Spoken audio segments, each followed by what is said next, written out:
எந்த சூழ்நிலை நம்ம கத்தரையே சார்ந்து கொள்ளணும். ஓகே, அந்த பெருமைகள் வரக்கூடாது. சில எரேமியா 9வது அதிகாரத்துல பார்த்தீங்கன்னா, சிலர் என்ன பண்ணுவாங்க, தங்களுக்கு இருக்கிற பணத்த குறிச்சு பெருமையா பேசிக்குவாங்க. சிலர் அவங்களுக்கு இருக்கிற அறிவு, ஞானத்த குறிச்சு பெருமையா பேசிக்குவாங்க. சிலருக்கு அவங்களுக்கு இருக்கிற பலத்தில் அந்த ஸ்ட்ரென்த், அந்த பலம் அத குறிச்சு என்ன பண்ணுவாங்க, பெருமை பேசிக்கிறாங்க.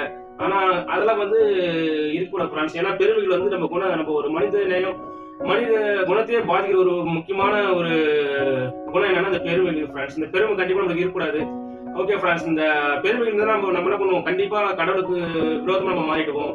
நம்ம ஃப்ரெண்ட்ஸும் நம்ம கூட நெறைய பேர் இருக்க மாட்டாங்க. நம்ம வீட்ல மனைவி கூட சரி, இல்ல கணவன் கிட்டயும் சரி, அப்பா அம்மா கிட்டயும் சரி, இந்த பெருமைகள் அந்த குணம் இருந்ததுன்னா, ஆ எல்லாரோட ஐக்கியமா இருக்க முடியாது ஃபிரெண்ட்ஸ். அதனால நம்ம என்ன பண்ணணும், இந்த பெருமைகள் கண்டிப்பா நமக்கு இருக்கவே கூடாது. இந்த பெருமையான குணத்த நம்ம என்ன பண்ணணும், வெறுக்கணும்.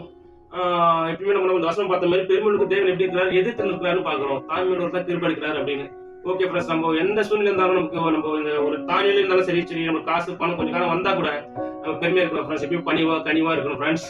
ஓகே, அதனால ஒரு நாள் நம்மளால பெருமையா எண்ணிக்கூடாது, பெருமையா நினைச்சிக்க கூடாது.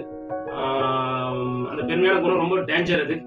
ஓகே ஃபிரெண்ட்ஸ், இந்த தாட்ஸ் உங்களுக்கு பிரோஜனமா இருக்கும்னு நான் நினைக்கிறேன், நம்புறேன். Okay friends, bye. Make a nice day. God bless you. Bye.